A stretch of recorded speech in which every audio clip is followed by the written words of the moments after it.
What's wiggling, Warenoticers? It's your boy, Mr. CEO, Big Daddy Shane Mumma of this beautiful, awesome, fantastic technology YouTube channel that is Warenotice. And guys, in this video, we're going to be unboxing this bad boy right here, which is actually a brand new iPhone, the new iPhone SE. Some may call it the iPhone SE2. I might just call it that, but basically the new iPhone SE for 2020. Now, this bad boy actually just came out today, April 24th, which is pretty crazy. Of course, I love getting new iPhones on launch day, so super duper happy about that. And now, one thing people might say is, hey, wait, why is Apple coming out with a new iPhone during this crazy coronavirus period that we are going through right now? The economy, you guys know the situation. It's not the best. Well, let me tell you, their decision actually isn't as crazy as you may think. Because, folks, you see, this is actually the least expensive iPhone that Apple is selling right now. And yeah, folks, just to emphasize, I am saying least expensive rather than cheapest, just because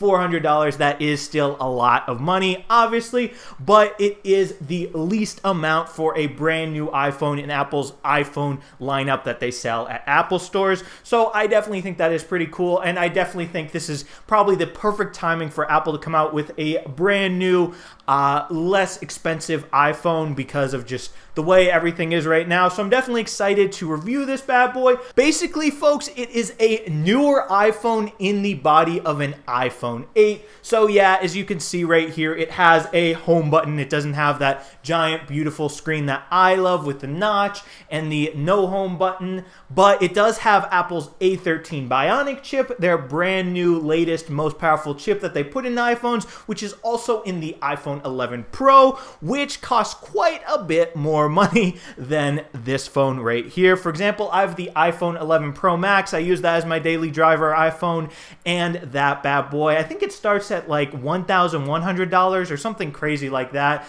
I don't really know, but yeah, that is quite a price difference right here. So folks, without further ado, let's stop talking and let's get to getting this bad boy out of the box, baby. Ooh. Warenotice, Warenotice, Warenotice, Warenotice. I got the tech and you already know this. Straight out the box and straight to your screen. I'm making tech vids oh so clean. Warenotice, Warenotice, Warenotice, Warenotice. Making them wiggle and wiggle like Warenotice. 4 years later now, who want beef? I got subs and they watching me. So folks, here we are up close and personal with the box right here. As you can see on the front, we've got this beautiful picture of the brand new iPhone SE. You can see there is that physical home button back from the dead on this phone right here. You can also see around the sides of the phone, I did get, of course, the product red version of this device. It also comes in a black color and a white color, but interestingly enough, all three of those color options have black bezels on the front, which I definitely think is a good thing because I think white bezels on phones are definitely very stupid, very distracting. I don't like it. So yeah, in the year 2020, when we've pretty much moved away from bezels on phones, besides obviously on this device right here,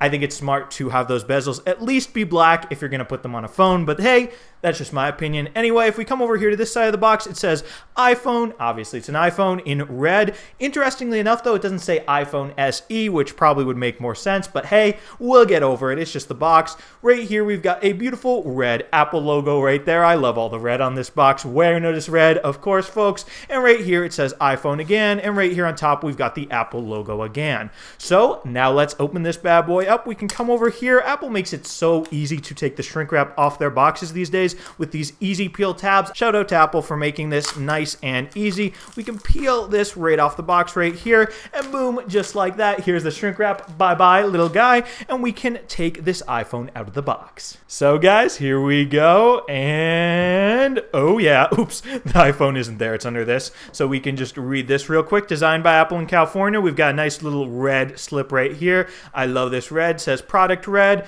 And yeah, let's put this to the side and boom, here is that iPhone, baby. Oh yeah, look at this beauty. It's like a blast from the past, but hey, can't knock that beautiful red on the back. And I will definitely say first impression of this phone as we peel the plastic off of it, we can toss this to the side. It definitely does feel pretty small to me in my hand right here. So if you like smaller sized phones, I believe this bad boy has a 4.7-inch display. This bad boy might just be for you. Personally, I like bigger ones, at least in my everyday usage. That's why, once again, I have the iPhone 11 Pro Max, the biggest iPhone that Apple sells.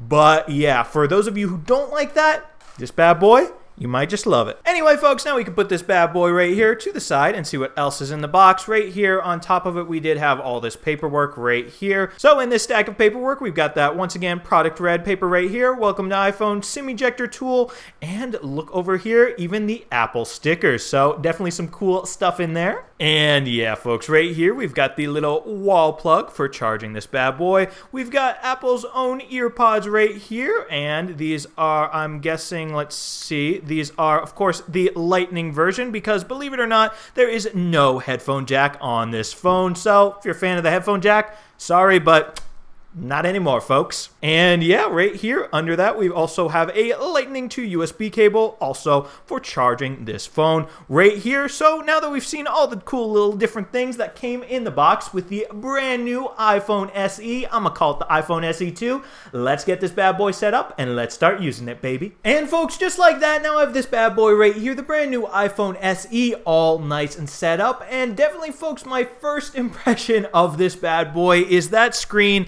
at least coming from the iPhone 11 Pro Max, which has a 6.5 inch screen versus, once again, this 4.7 inch screen, is really, really small, or at least it feels really, really small to me.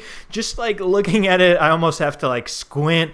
And yeah, I don't think this screen right here is for me, but once again, if you like smaller screens, this could definitely be for you. So I'm definitely not hating on this phone, just as a bigger screen guy, not really for me. And also, my other big first impression of this phone is the home button. It is definitely weird coming from an iPhone that does not have a home button. I haven't used an iPhone with a home button in a long, long time, because pretty much all of the newer iPhones have not have them for like several years now, but now this one, it does have a home button, and that is definitely something a bit different, and I almost had to reteach myself how to use it. One thing, definitely, that double clicking the home button to get to the app switcher, that was something I was like, wait, how do we do that again? Oh yeah, double click. But yeah, and another weird thing too is I'm used to swiping down from the top of the screen just like that to get to the control center, but on this phone you gotta swipe up from the bottom of the screen. So yeah, definitely a little bit different than pretty much every other newer iPhone. And folks, speaking of the home button on this phone, that also means that this phone has Touch ID actually instead of Face ID to unlock the phone. So yes, you do scan your fingerprint to unlock it. So for example, here we go, we're on the lock screen and I put my thumb right here and boom, just like that, unlocked. Didn't need to look at my face because there's no face recognition technology, just a fingerprint scanner in the home button. So depending on your taste, you might actually like that more if you were never a big fan of Face ID. But now anyway, folks, let's get to moving on. I definitely want to try out the camera on this bad boy. It has a 7 megapixel camera on the front, selfie camera, and on the back it has a 12 megapixel single lens. Obviously on the newer iPhones, the iPhone 11 Pro and the iPhone 11 Pro Max, you've got like 3 lenses for the camera on the back. So this one is definitely not as many lenses, but let's see how it does. One cool thing though about this camera is you can actually still do the portrait mode, which lets you blur the background of your subject, even though it only has a single lens. So let's try doing just that. Portrait camera, continue, and let's take a selfie. So here we go, folks. Take this selfie. And oh yeah, how does it look? What do you guys think? I think it looks pretty decent. It blurred out some of my hair up there in the top a bit, but yeah, definitely pretty decent. Now, anyway, folks, we can come over here to the rear camera and take a portrait picture. Unfortunately, because of only this single lens, apparently you can only take a portrait image with a person. You can't just do it with any random object, like maybe this mouse right here. So I guess I will just put myself in the frame for the rear camera, and let's check this out. And boom, just like that. Now let's take a look at this picture. And oh yeah, I got my mouth open, nice and talking. And yeah, another interesting thing about the camera on this phone is actually this thing called Quick Take Video, where you just hold down on the shutter button just like this, and it instantly starts taking a nice, quick, easy video like that. And when you let go, boom, there a video is. So let me try doing a quick one of those. Let's bring it to the selfie camera. Testing, testing. This is a Quick Take Video, and let go of that selfie button. Now let's see. Testing, testing. This is a Quick Take Video, and yeah, folks, although that particular earlier video right there wasn't recorded in 4K. You can actually record up to 4K 60 frames per second on this phone, which I definitely think is pretty cool, especially considering the less expensive price tag of this phone compared to other iPhones. And yeah, folks, once again, my biggest takeaways from this phone are really small screen size compared to what I'm used to, physical home button, which is definitely different than basically all the other new iPhones, and lowest price tag yet of starting at $400 for the 64GB version. So definitely let me know down in the comments what you guys think of this phone after this nice, quick, easy unboxing video of it. I do read all the comments, by the way, so definitely be sure to crawl down there and let me know what you guys think. And yeah, folks, anyway, thank you so much for watching this Warenotice video. If you enjoyed it, definitely be sure to smash the subscribe button and subscribe to the Warenotice Technology YouTube channel for more awesome technology videos just like this one. After all, I do love all my subscribers, so if you want my love, you know what to do. Smash the subscribe button and I'll love you. Anyway, guys, thank you so much for watching and thank you so much for subscribing. Warenotice out with the brand spanking new 2020 iPhone SE. Ooh.